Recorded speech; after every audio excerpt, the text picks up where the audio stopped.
This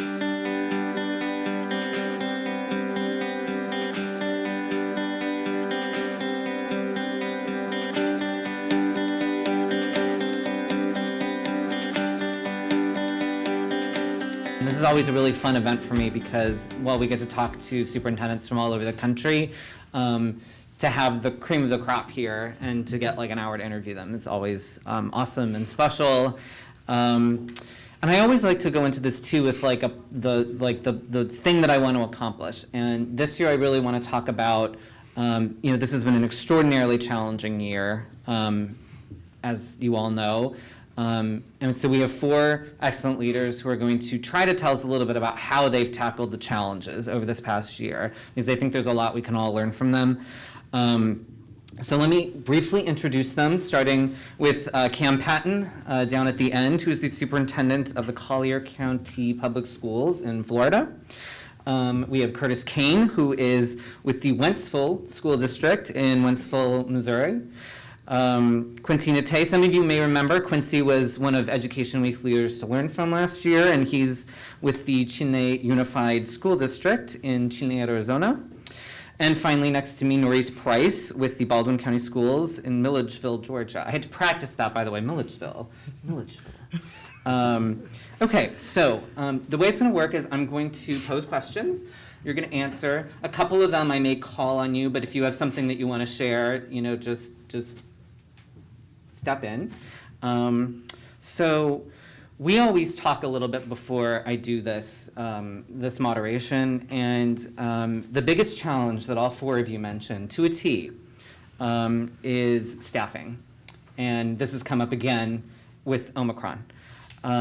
So short-term districts have a lot of problems just with so many staff being sick, not just teachers, right? Sometimes we think of shortages as just being teachers, but actually it's bus drivers in a lot of cases, inability to get substitutes to cover classes. So starting with, I guess we'll start with Cam. What are you seeing and how are you handling this? So teacher shortage is an issue. There's no question it's a challenge. So I think it's up to us to change our practices when we see a problem. It's not going to instantly fix itself. How we see that teacher shortage, though, is really it's a talent pool issue, right? So in the past, the pool of teachers really came to us already educated in the education field.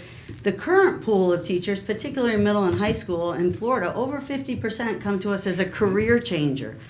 So we see ourselves as having to become almost like a little mini university and filling in those gaps, because the talent isn't the issue, but the gaps of teaching in a classroom is an issue. So we've developed a pedagogy institute, so what we're able to do is then fill in those gaps, understanding what standards are now, helping them understand lesson plans and classroom management. We see that even with the new teacher induction programs, and that program in the Pedagogy Institute, we provide for now mentors and 3 years of support, because you don't just get it because we trained you for an hour. So that talent pool is going to be different. It's not going to go back and having everybody coming from that, so have to change that.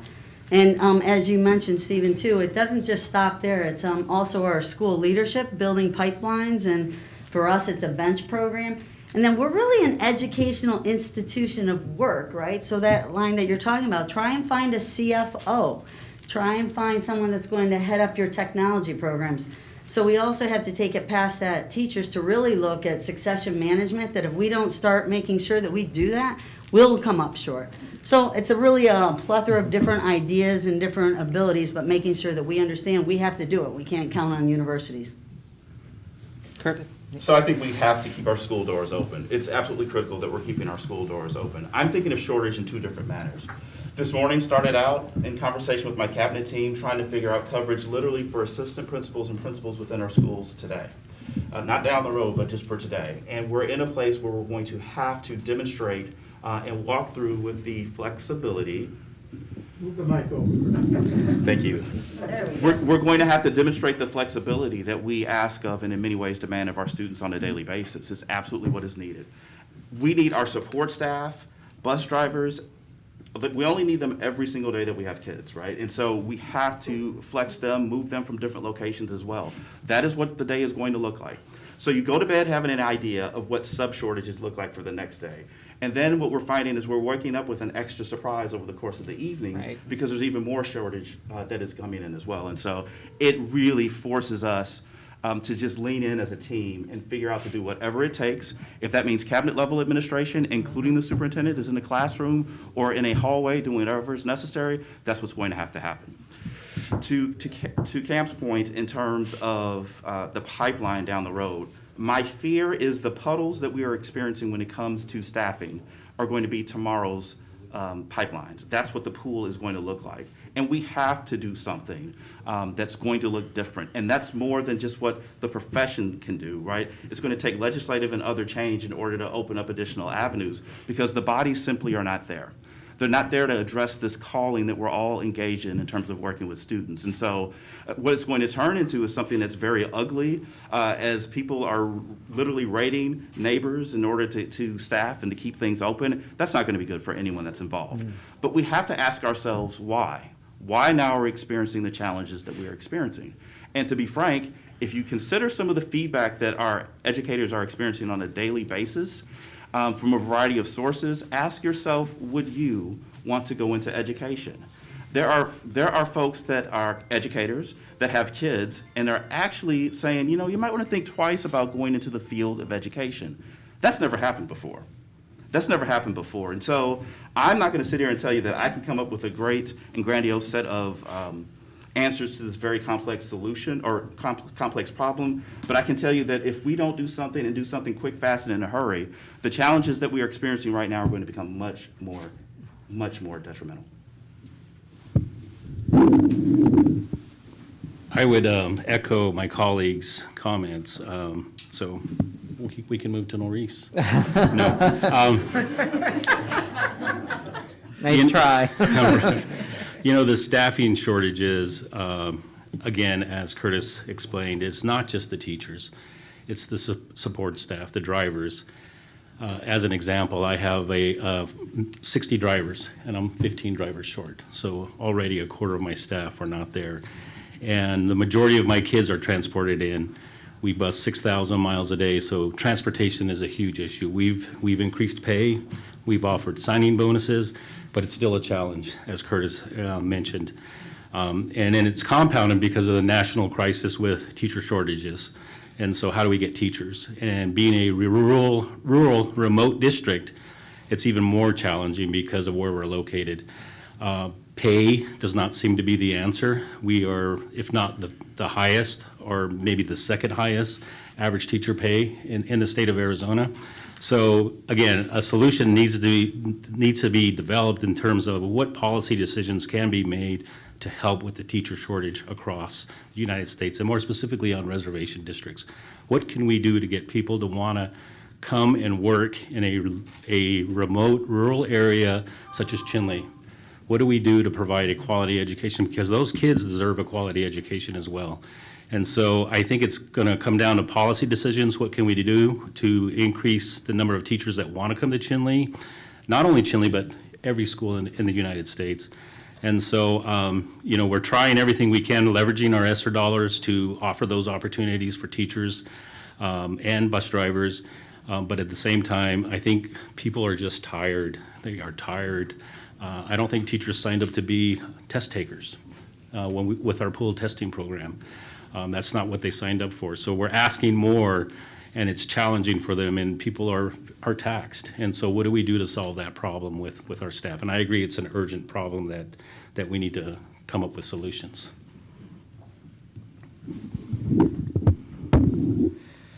And of course, my colleagues have made some really great points, and I concurred with what they have shared. I am in rural Georgia, and so just like Quincy, tremendous challenges to recruit folks to come and teach for us. We have a university, Georgia College, who has an excellent teacher preparation program. However, those graduates, when they graduate, they go back to the metro Atlanta area, which is where most of them come from. So we don't get the benefit of having this incredible university with this teacher preparation program and getting the benefit of having those teacher candidates come and teach for us. So one of the things that we have decided to do, instead of being reactive, is proactive. We got to grow our own. So what we have done is we have put into the high school a teacher as a profession pathway, and we are going to grow our own. We are working on an articulation agreement with the technical college, the junior college that's in our community, and the university to get these students to go to the technical college or the junior college, get their foundation course, get their associate's degree, and then move on to the university into their teacher preparation program. And we are guaranteeing them a job if they graduate from the teacher preparation program at Georgia College.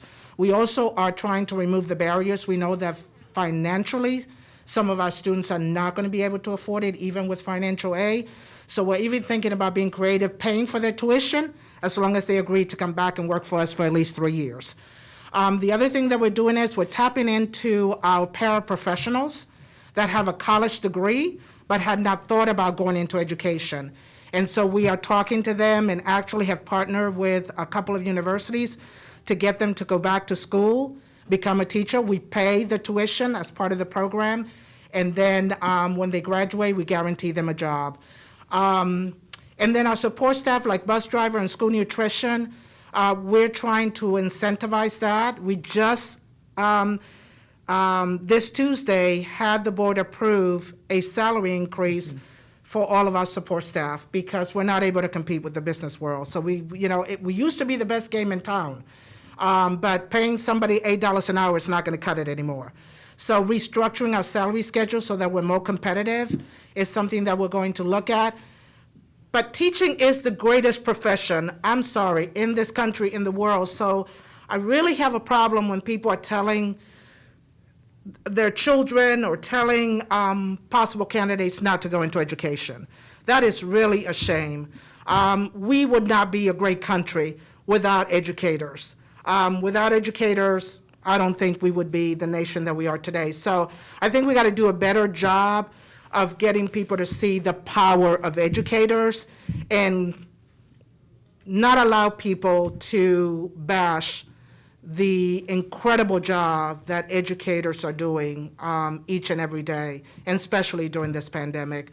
But I just believe that we have to be proactive and find creative ways, and so that's what we've done in my school district, and we're continuing to move forward because I believe that it was Curtis, we got to keep our doors open. We know the best place for children to learn is in school, in person. So we got to do everything in our power. So if we have to go in and cover classes, that's what we're going to win. But if we are short, we don't have enough people to feed our kids, enough people to transport our kids, or enough people to teach our kids, then we have no choice but to go remote. But before we go there, we're going to do everything in our power to keep our doors open. And we have been able to do that since last year. So all four of you also, the second issue, the common thread that I heard when we spoke, is mental health of students and also to an extent of the staff. And so two-part question here. What are you doing to address this?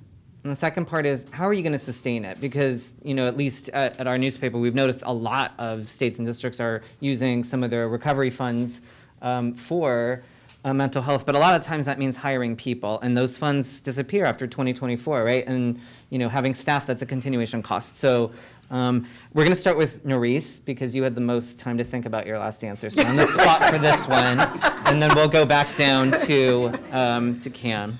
Okay. Well, mental health is real, and it has really taken an impact, especially with our educators.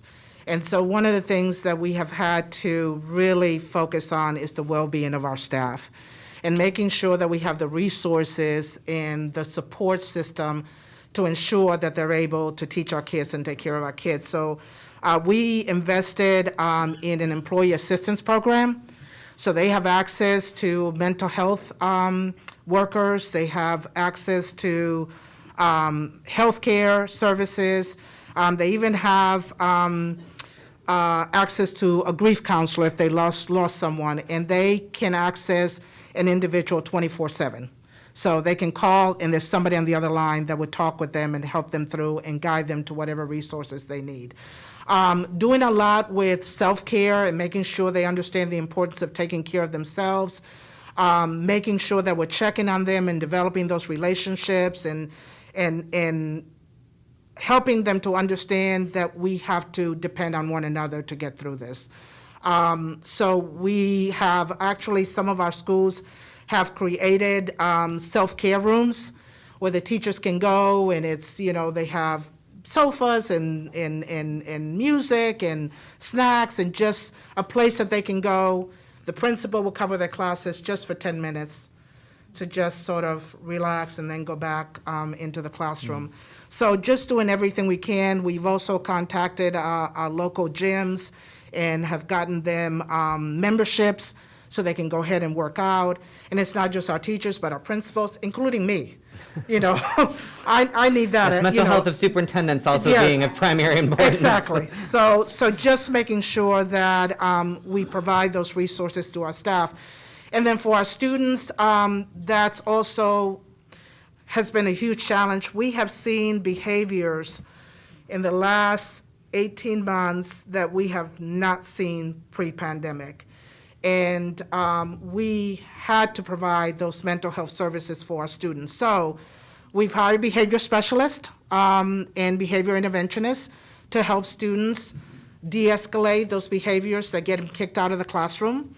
We've also partnered with mental health services providers within our community to come into our school. So it's not a matter of the parents getting an appointment and getting them to that location, but if they sign permission, the mental health worker can come into the school and provide those services. And we've also added telehealth medicine. So now students can access those doctors and those mental health providers through our telehealth medicine initiative, and we have that access at every school. So the student can go into the clinic, they can be seen by a specialist, and the parents don't have to leave work. They can actually join into that conference from the comfort of their job or wherever they may be located. So just being very creative in providing those mental health services. We've also have adopted a curriculum in order to help students acquire skills for how to deal and how to problem solve during very challenging times. And so class meetings is one of those, just checking in with them and making sure that we stay connected and develop those relationships, not only with our students, but with our parents. So it's critical. It really is. We have very fragile children and we have very fragile adults. So we have to be there to support them in order to educate our children. We too are offering an employee assistance program that's 24/7 counseling services available. Telehealth is also something that we offer for our employees. But I think, being in the midst of a pandemic, what's even more important is offering that safe and healthy learning environment. And so what have we done as a school district to make sure our teachers and our staff feel comfortable coming to work every day? And so we provide all the PPE that is necessary to help them. Hand sanitizer, masks are mandated in my district. And so we make sure that that is available for the staff and as well as the students. So I think it's very critical that the staff, not only your certified staff, but your support staff, feel comfortable that they're coming to a clean, healthy work environment. We've installed devices to move the air around, as an example. So we've made those investments early on to provide that safe learning environment. So I think our reopening plan that my team developed is very solid as far as that's concerned. As far as students, we hired 4 MSWs. We've learned that there's a gap there that's not being filled with the pandemic, and we wanted to make sure that our students were receiving services in school while they were in school. MSW is Master of Social Work, right? Correct, exactly, So yes. they can provide counseling services. Exactly. And in addition to that, every one of my schools, including the elementary schools, has at least one counselor. So we have the counseling services available for those students. And so if there's an event that occurs, then it's all hands on deck. The entire district will come and we'll set up those rooms to help our students. We too have adopted a curriculum. It's called the Why Try program. It has 17 analogies that teach kids how to cope. how to make the correct decisions. And so that's something that's throughout our district to make sure that our students understand there are ways to get support. As an example, one is getting plugged in. You can go to an SRO, you can go to a counselor, or maybe there's an adult that you trust and have a relationship. You can go to that person and have the confidence to go to them and tell them your concerns, and hopefully they'll step up and provide support. That's the objective of that program. You know, and as somebody who covers school safety, I feel like it's important to say that, like, you know, the research isn't that great, Right. but the one thing that comes up over and over in the studies is every kid having a trusted adult, Right. at least one, right, that they trust in their school building. I mean, pretty much every single, no matter what field you look at. So I think I just wanted to say that really quickly. Yeah, exactly. And we know very well that the relationships that are established with our students are critical. I stress to my staff that we need to have that caring learning environment, safe learning environment for our students. And so the relationship component is critical, especially for my student population, because they may not have it at home. When they go home, it's something terrible that they have to deal with. But maybe when they come to school, they feel cared for, they feel safe, they feel fed, they're getting food in our schools. And so providing that environment, I think, is important for all students. And so I think, you know, whatever we can do, all hands on deck, checking in with your staff, asking them, how do you feel? I surveyed my teachers, and the biggest concern that they raised was, we need more planning time. We need more planning time. And so we listened, and we made a decision. We had a professional involvement day, and rather than having them sit through professional involvement or professional development, we gave them the day to plan. So we listened after we surveyed them. So again, it's checking in with your staff, making sure that things are going okay. And it's been tough. It's very challenging, not only on our support staff, our students especially. You know, it's been a challenge. But I think for the most part, I think our educators understand and know and see their kids smiling and happy to come into a classroom every day and have that opportunity to learn. It is really challenging as the panel talks kind of further down the road here, because there's so many fantastic ideas and strategies that my colleagues are sharing that are absolutely spot on in terms of what we're doing as a district as well. It's one of the reasons keeping school doors is so open. It's not just that ability for staff to come together, but for us to literally be able to put our eyes on our kids and make sure that they're okay. It's the reason teachers greet students at the door, right? Literally before they come in, you can quickly assess how a student is doing, literally from class session to class session. And it's critical that we keep those efforts and keep moving them forward, because it is truly needed right now. We've done a number of the exact same things that they've described so eloquently, and we're also doing some other things as well. We actually have been building our capacity and our depth as related to the social and emotional needs of students, and the mental health of students and staff, and in many ways families as well, with our ESCs, which are folks that in many cases are licensed social workers, but their ability to connect with staff and families and students has made a difference. And we've slowly been building that pipeline over time, and it really is making a difference. We have school support interventionists within our elementary schools as well. We are finding that our young ones, especially our young ones, are really struggling with this notion of integration into a school environment. And so the more we're able to wrap around students holistically, not just academically, the better they're going to be served. You could have Madeline Hunter literally in the front of the classroom, but if a student is not able to socially and emotionally adjust and handle schooling, it's all for naught. It's all for naught. You're evacuating classrooms and you're doing all of these other things. And we forget in kindergarten and first grade, you know, following rules, learning routines, like there are these things that are really important in in-person schooling that, you know, simply we were not able to do when we were not in. That tone and calm that the kindergarten teacher provides every day, and walk into a kindergarten classroom at 1:15. I challenge you to walk into a kindergarten classroom at 1:15. They are experts in terms of really providing those protocols and those systems to make. You should make send sure them to our newsroom, Kurt. We've also opened the door as it relates to a mental health hub.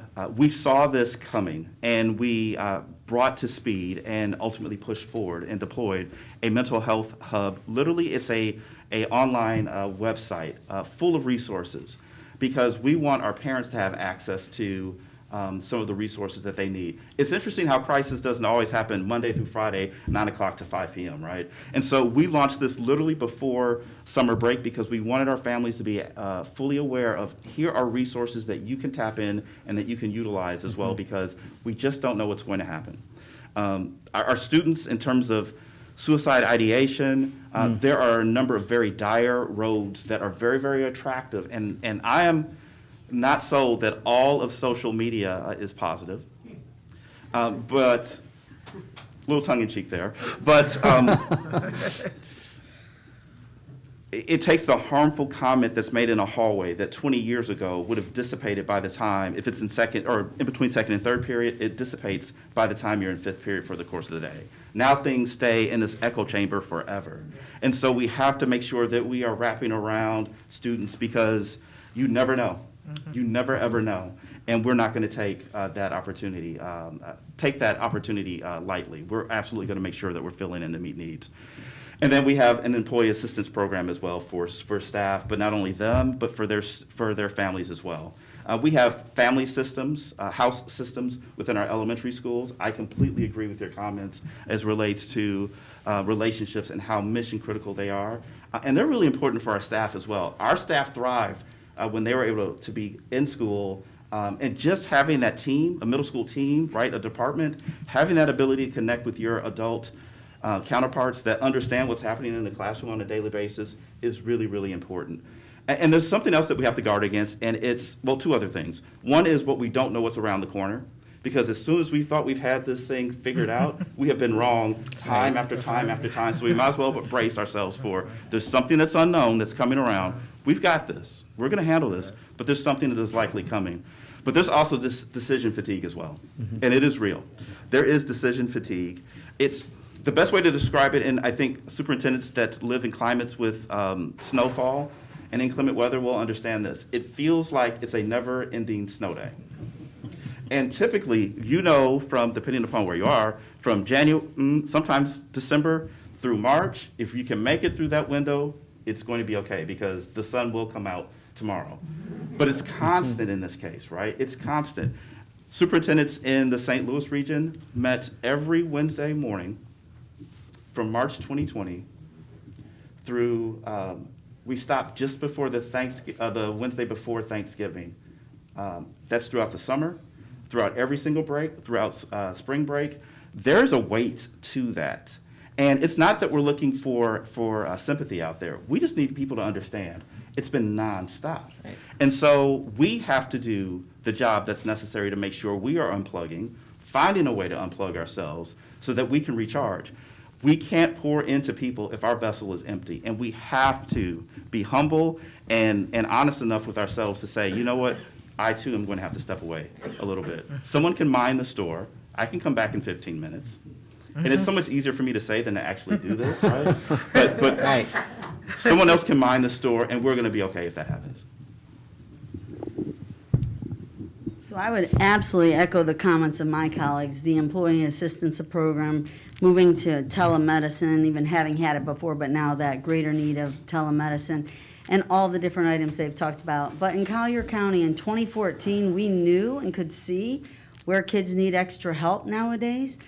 So we actually had started galvanizing our community partners. So since 2014, monthly we meet. We're up to 45 community partners, be it our mental health facility, be it our local hospital, be it our healthcare network. So that group of being able to try and do something beyond just our school district has been an enormous help. And as mentioned earlier too, opening the doors to letting those services in for our kids. So taking that approach paid off tremendously for us, because we had the opportunity to have Hurricane Irma come right over our county, where we had 28 schools opened in 29 hours, and that had never happened in our county. And by the way, they had only ever trained for 10 schools, so 28 was a whole different story, but they did a great job. But just the mental health aspect of bringing back our principals and letting them download first so that they'd be ready to greet the teachers, pay for an extra day for the teachers to come back, so that we had a chance to let them download, and then make sure that every child then had their teacher ask them how they felt. So that doesn't just happen. You have to do that very important and choose to do that. So we know the importance of that because the kids were freaked out when their schools looked different and their homes were different and school was shut for a long time. And not even 4 months behind that came the Parkland shooting. So we're only 1.5 hours from the Parkland school district on the East Coast. So again, there were our kids turned right around, very traumatized again. Is that going to happen here? It's Right. only a couple hours. They have been over to the East Coast, different kids. So again, having those systems in place ahead of time made a big difference. So I would tell you, we had started working on things that we know kids can help kids too, right? It's not always just adults. So we had 5 sense of belonging priorities, just name a couple of buddy benches for our elementary kids. So every elementary school have 2 buddy benches, and that's because some kids need a buddy. We have a high mobility factor in many of our schools, so when they come, that's a whole nother experience to start another school and then train little friendship ambassadors to be on the lookout who's at the buddy benches. And then not only that, sometimes sit there, because some kids will only come when they see someone. So the complement to that of the We Dine Together program in the middle and the high schools, where the group of kids actively look at lunch, who's sitting by themselves? There's something going on. So they've reached out, they get those kids into there. So different ways, and then all of our teachers can help, right? So kids have a lot of trauma in their life. A parent could have walked out, a death in a family, the dad that ended up in jail last night. That kid is not the same the next morning. There's a lot happening in that life. So we came up with our Handle with Care program so that we know, and more for the middle school and high school, where they have 7 teachers. So a teacher may know what's going on, but not all 7. So a system of system, so that at the end of the day, they're able to come down, hear what's happening, and it's their job to know for 2 weeks. They have to allow that child, if he has a science project, ask him, do you need more time? Those are things that can be done, and not necessarily by just trained professionals. Again, like my colleagues, certainly we've hired lots of other folks to help us through this crisis, but never forgetting what the mass of our employees can help or our kids can help. So obviously the good fortune of having worked on mental health since 2014, and by the way, pre-pandemic being asked to testify at the state level at a state committee on mental health and advocating for it. You sure don't have to advocate for it now, but back then we did, and we were fairly successful. But the idea now is that what have we done and what do we continue to improve? So our enhancement to everything else that's been going on is this year we started Connect for Success. And much like you said, Stephen, it's the idea that every one of our students have their elementary, have their regular teacher, but then in middle and high school, they are assigned one teacher that they will have now for 3 years in middle school, the same teacher for 4 years in high school. So they do have that advocate, the same set of students that will be with them in those, not only college, career, and life ready, but also that's where we actually infuse so that we have the time to infuse mental health components for our kids, because they need that. But that sense of belonging for our kids in that Connect for Success, we know that as we continue, that's our latest iteration, because again, just downloading with your peers and what those questions are. So mental health will always continue to be a priority. It's just even more enhanced right now. All right, so we are about halfway through our time, which means, get ready, panelists. This is, by the way, always my favorite part of Q&A, and it's their least favorite part. So we're going to do some Aasa Mad Libs. I'm going to ask, here are the rules, there are rules. I'm going to ask, I'm going to start a statement and leave it blank at the end, and you have to finish it. And you only get 2 sentences, so you can't ramble on and on and on forever. And you have to repeat the whole statement. It'll make sense, I promise. Okay, ready? Here's a statement. While leading my schools this year, I learned blank. Look at them, they're terrified. Okay, which brave soul wants to take it first? I'll start. All right. While leading my school this year, I learned that you can never over-communicate, that communication with your stakeholders, including your staff, is critical with operating a school in a pandemic. The more information you can get out and be transparent, the better off it is to put a lot of the fires that potentially could arise from not communicating. You're all going to have to do this. So don't look at me with those doe eyes. So I would say our answer is, While leading While my leading my schools. schools this year, I learned the importance of having already built relationships with community partners, so in times of need, they're there to help us. Short and sweet, I like it. While leading my school this year, I learned the importance of relationships and the importance of having the community trust the leaders in the school district, trust the school board, and trust the superintendent. And so we've been able to keep our schools open since last August and also provide a virtual options for our families. While leading our schools this year, I learned what we already knew, in the sense that the classroom is the reason we have a school district. And every decision that we're landing upon should be focused on what's happening in that classroom, not just for our students, but also for the staff, and making sure that there is a holistic sense of well-being for everyone. Very good. Those are pretty good answers, I thought. Okay, so actually, Curtis, you teed me up well for the next question, and this is a very philosophical one. We, all four of you, have mostly gone back to in-person schooling. I mean, you know, with Omicron, there may be some surgical, you know, some need to close a building here, building there, but you're pretty much back to in-person learning. Do you think that long-term remote learning has any real place in the school system? Or do you think it's generally been less effective, and if you had your druthers, you wouldn't maintain that program? I think that remote learning is potentially a viable choice option that we can absolutely deploy within our school organizations. We can't just talk about the needs of meeting all students and then want to lock that into a certain box that we're most comfortable with. For a variety of reasons. There could be health reasons, some of the same social, emotional, and mental pieces that we just talked about. There are so many factors that we should not assume when it comes to talking with and working with students and families. And so the more we are able to open up more avenues and learning modalities to meet the needs of kids, the better off we are going to be. And so, you know, kids are having to master technology at the next level, whether it's the world of work, the military, a college campus, a community college opportunity, right? And so we need to be able to provide them the space to learn how to master that domain area as well. So I think we absolutely need to embrace that as a part of our future.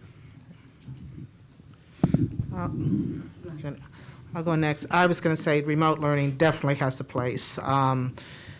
We will never go back to what education used to be pre-pandemic.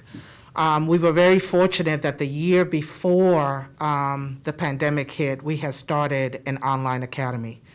And at that time, we had 60 students. Our goal was to attract homeschool families back to our school district.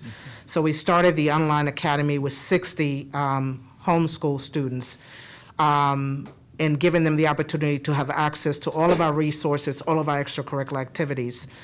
When it hit, we were ready somewhat, but we did not expect that 60% of our students would opt to go virtual. And so the online academy exploded.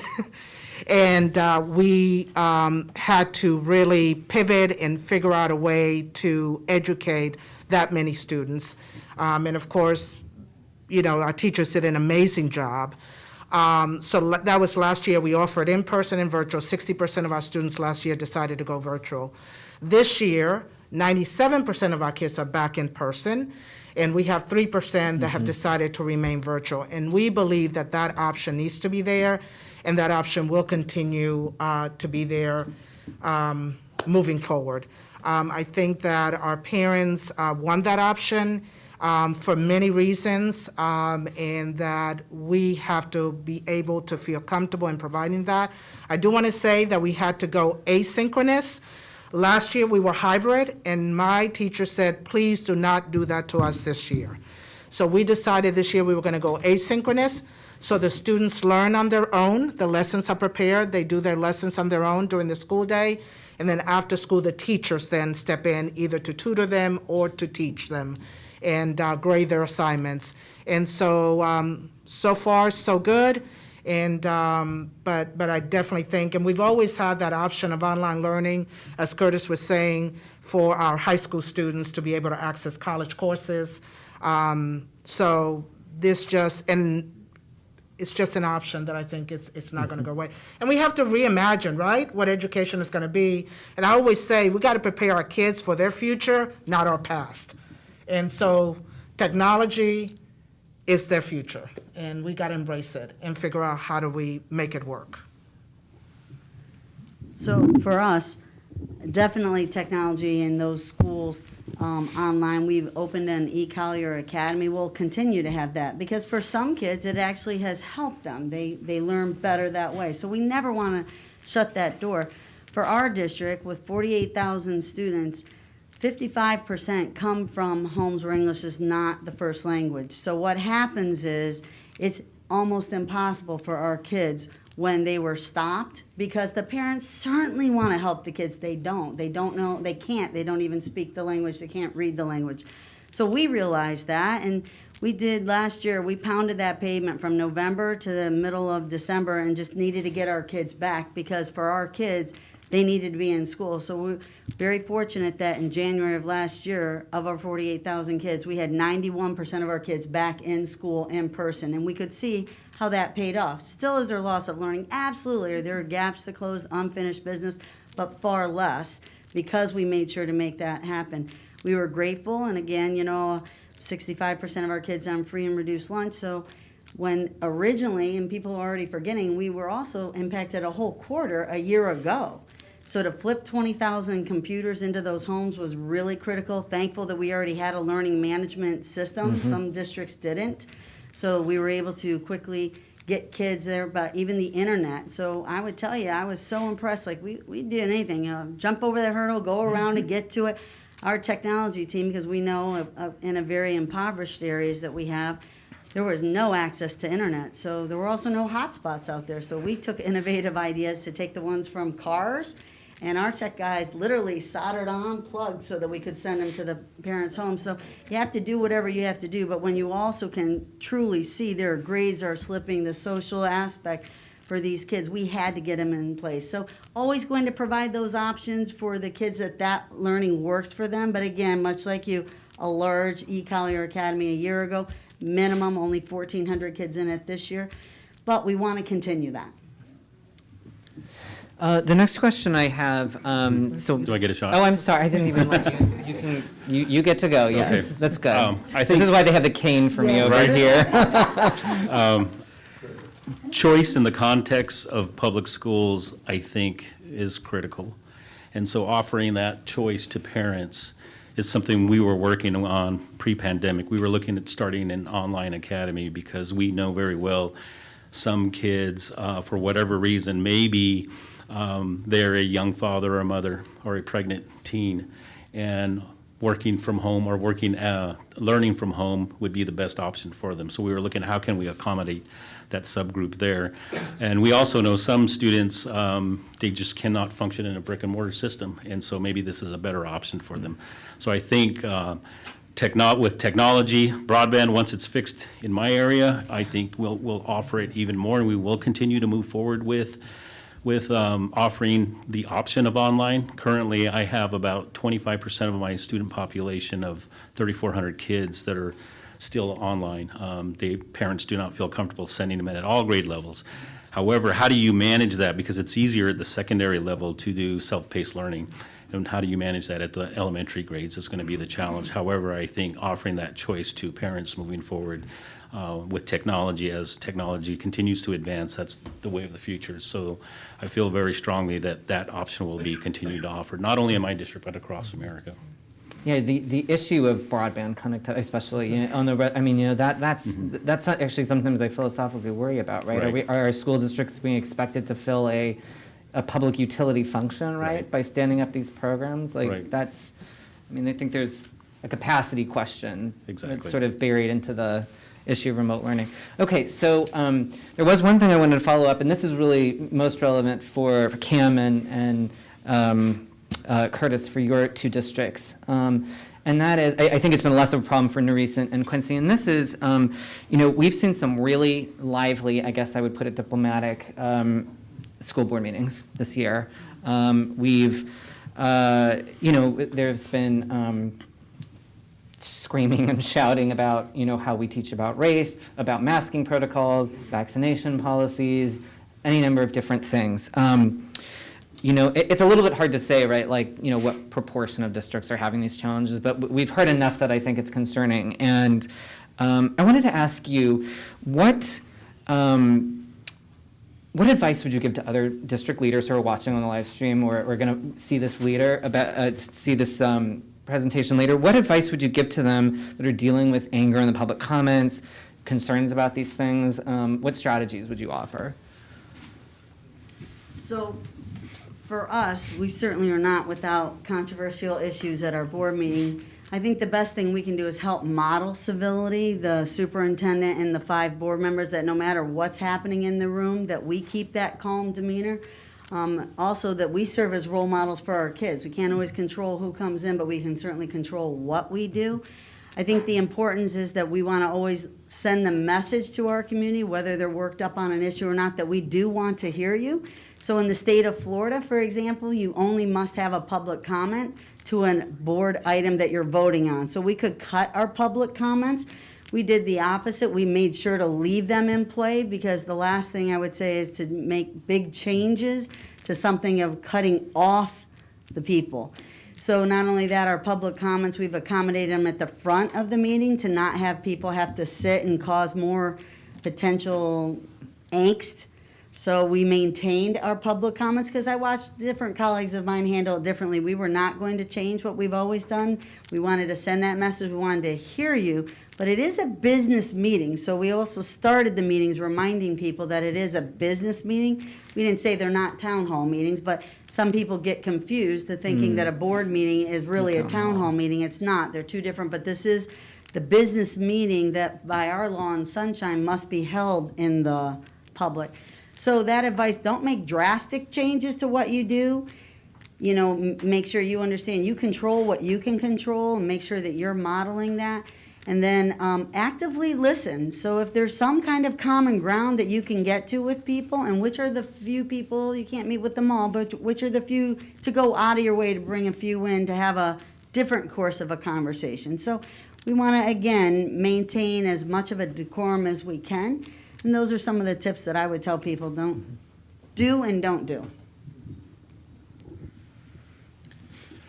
I would say in leadership, context and situational awareness are really, really important. And so I think you need to understand the context with which happens to be reality within your respective communities, and then adjust and lead accordingly.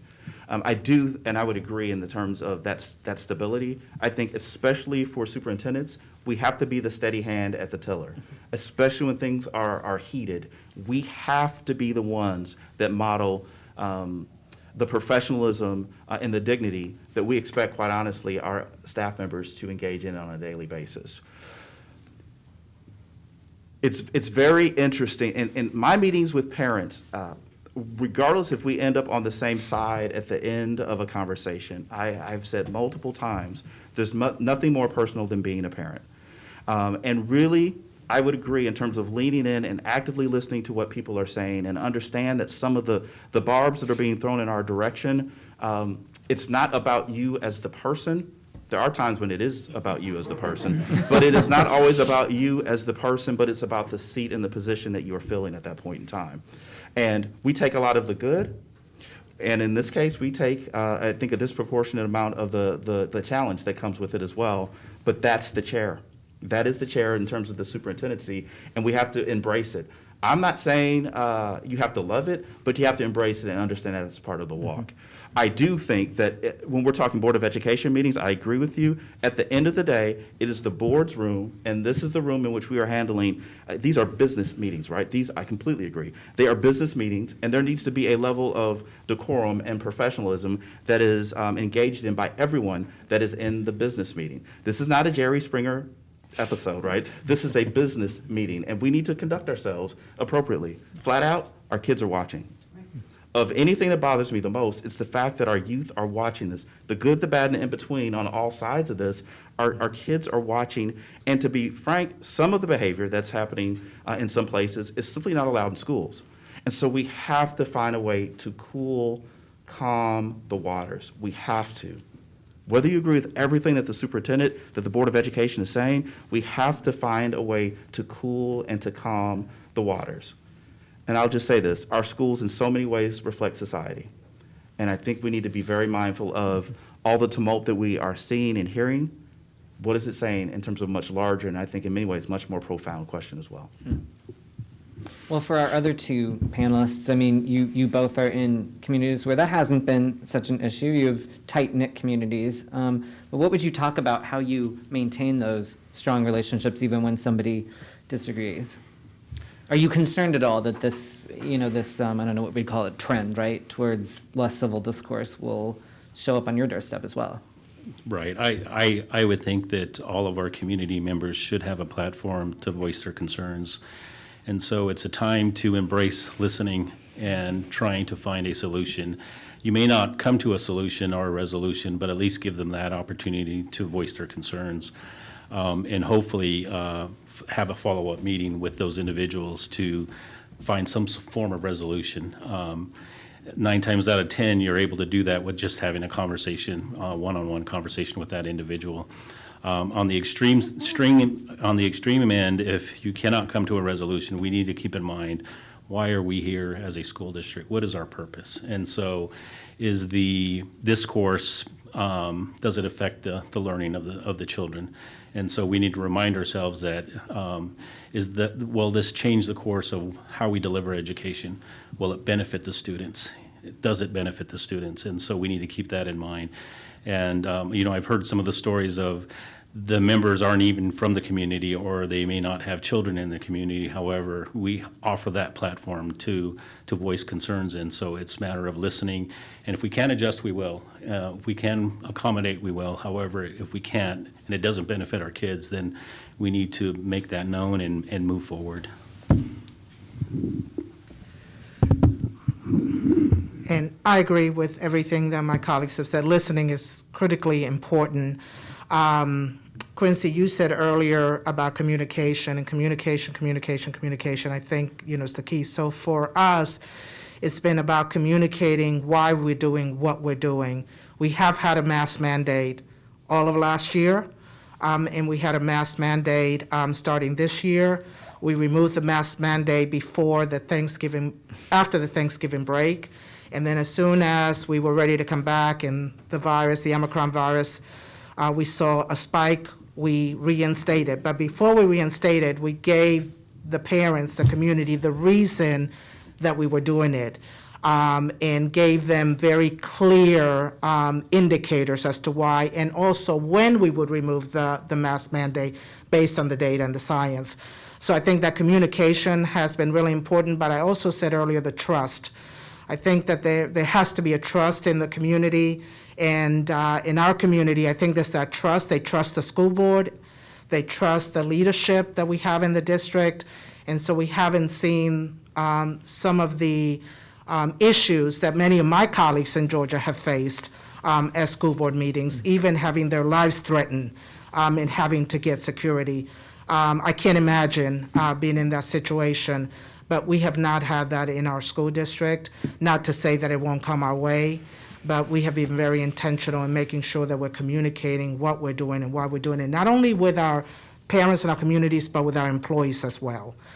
So having staff meetings, doing surveys, and listening, and then addressing any concerns and providing them with information. So we'll see what happens moving forward. All right, so we have time for one more. And we're not too much beyond New Year's. So I'd like to hear each of you, and I know this is a difficult one.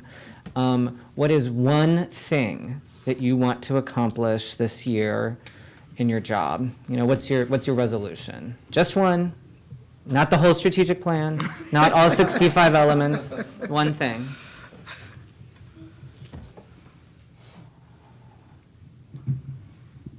Oh, look at them squirm. I love it when I get a good question. I'm chivalrous, so I'm providing an opportunity.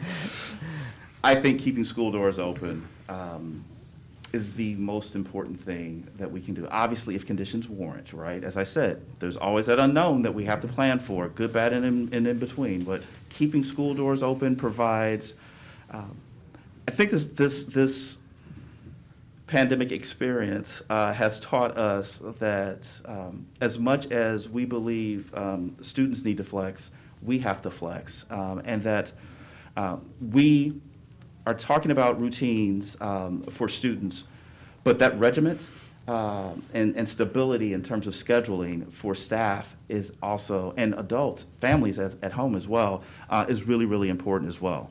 I think that is really magnified when we are able to keep our school doors open. It just provides that consistency that lets everybody lock into a routine that lets them thrive. And so if there is a goal to strive for this year, I think that is it.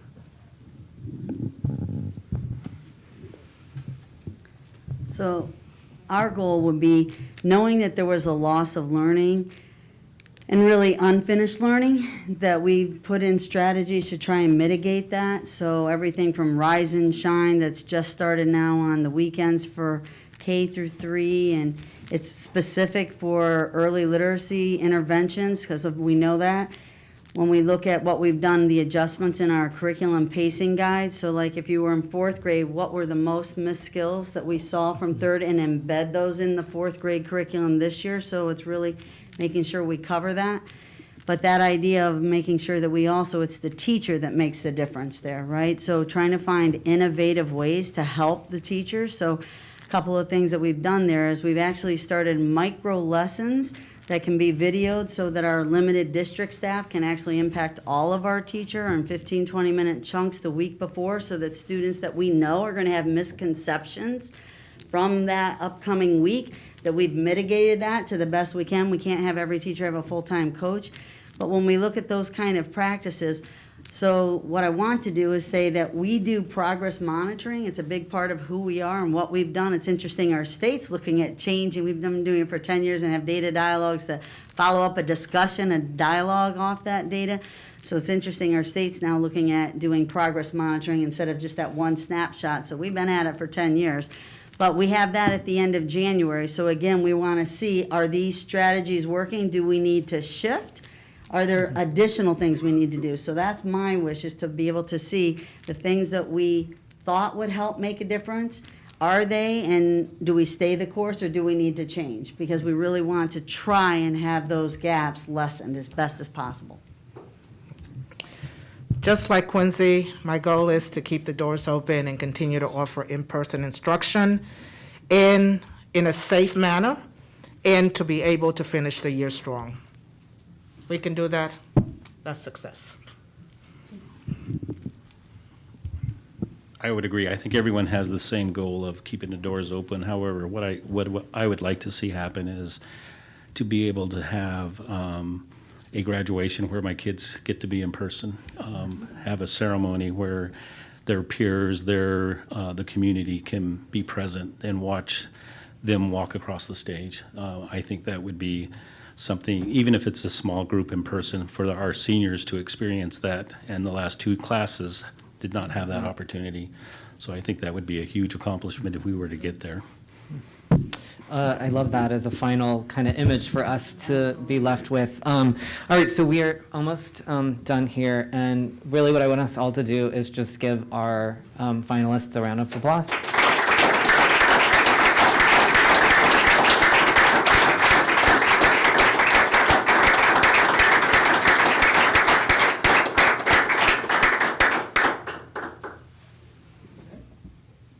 Okay, well, you heard it here, folks, and if there's media out there beyond Steve, you heard it. The 4 of the best superintendents in the nation are all saying the same thing. How do we want to keep the kids in school in person, right? That's the mission. And you want to do it so that it's safe for the students, safe for the staff, safe for everybody. That's the mission. They're working on it. All our superintendents are working on it. Thank you so much for joining us this afternoon. And thank the 4 of you for the great work that you do. You are truly champions for children. Thank you. Thank you.